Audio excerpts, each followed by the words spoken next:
Salam dəyərli izləyicilərim, kanalıma xoş gəlmisiniz. Bu gün sizlər üçün uşaqlıq illərində severək yediyimiz pambıq kimi yumşaq, ləzzətinə doyum olmayan qudryaj tortunun hazırlama qaydasını paylaşacağım.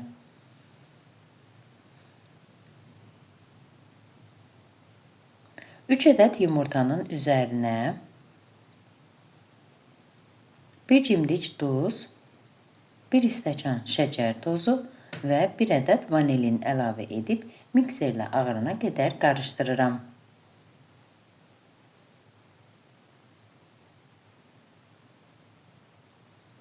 Ərzaqlar otaq temperaturunda olmalıdır.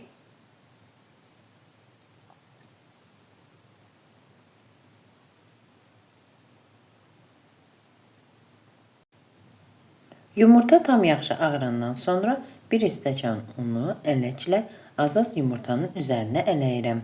Eləcə də 1 ədəd qabartma tozundan istifadə etdim.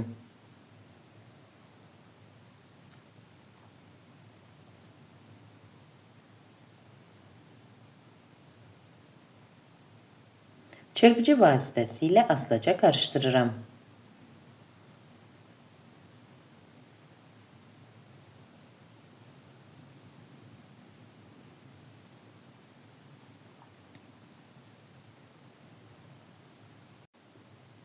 Xəmir tam yaxşı qarışandan sonra üzərinə 1 stəkandan 2 barmaq aşağı isti süd tökürəm.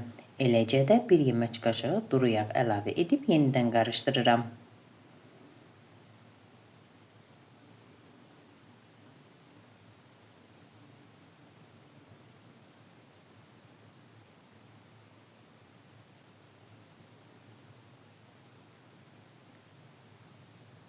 Xəmiri əvvəlcədən yağlı kağız qoyulmuş soba listinin içərisinə tökürəm.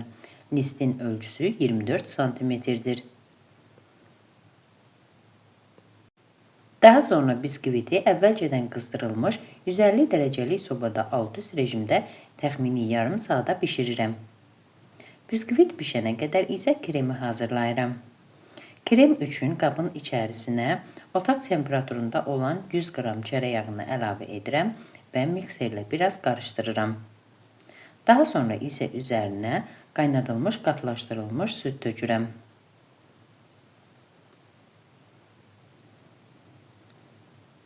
Qatlaşdırılmış südü az-az əlavə edirəm. Yarım banka qatlaşdırılmış süddən istifadə etdim. Eləcə də 1 ədəd 200 ml qaymaq tökürəm.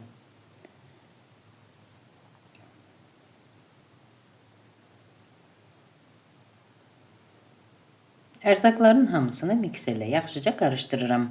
Hazır olan kremi soyuducuya qoyuram.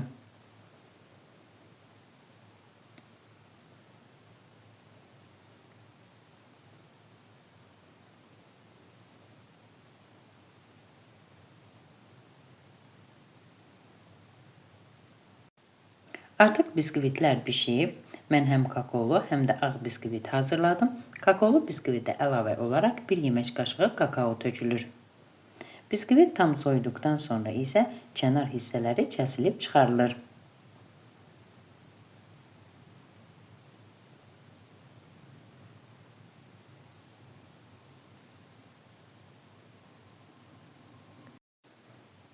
Kənar hissəsində kəsdikdən sonra biskviti sap vasitəsilə tam yarıya bölürəm. Biskvit kəsən mişarınız olmasa, bu üsuldan istifadə edə bilərsiniz.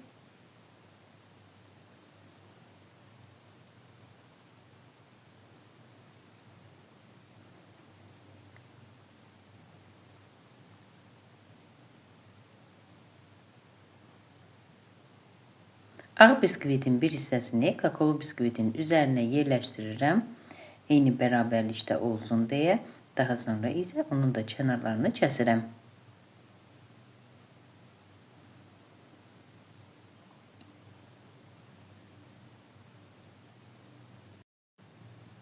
Kakaolu biskviti də tən yarıya bölürəm. Üzərinə krem tökürəm və hər tərəfinə gələcək şəkildə yayıram.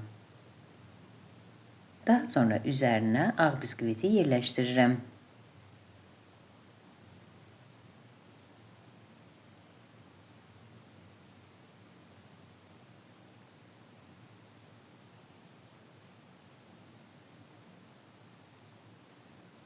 Bu biskvitlərin tərkibində həm süd, həm də yağ olduğu üçün şərbət vurmağa ehtiyac yoxdur.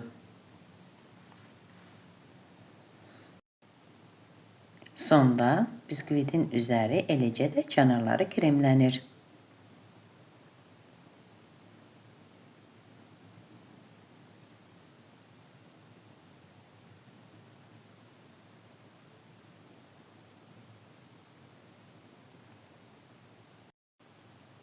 Biskvitlərin kənarından kəsdiyim hissələri blenderdən keçirirəm.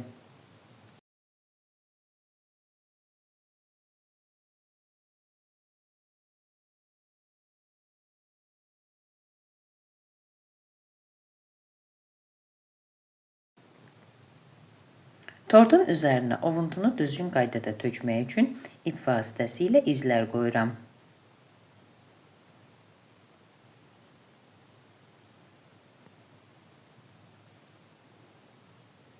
Daha sonra isə ovuntunu tökürəm. Əvvəl kakaolu ovuntunu tökdüm.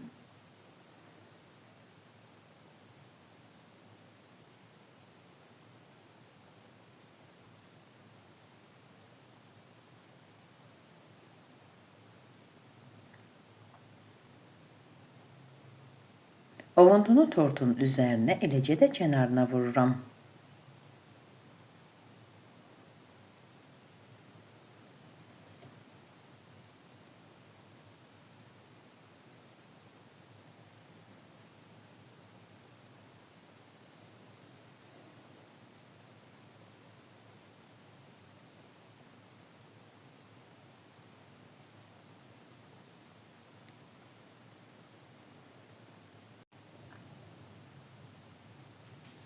Digər ovuntunu da bu qayda ilə tortun üzərinə tökürəm.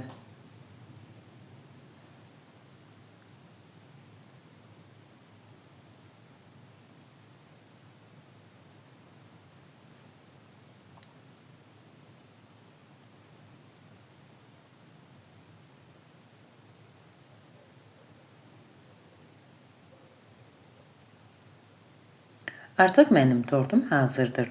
Sonda isə tortun üzərini zövqə görə bəzədim. Tortu hazırladıqdan 1 saat sonra isə kəsib yeyə bilərsiniz. Əziz xanımlar, əgər siz də mənim reseptimi, kanalımı bəyəndinizsə, resepti yaxınlarınızla bölüşməyi və bəyənmə düyməsini basmağı unutmayın. Hazırlayacaq olan hər kəsə nuş olsun. Sağ olun, görüşərik.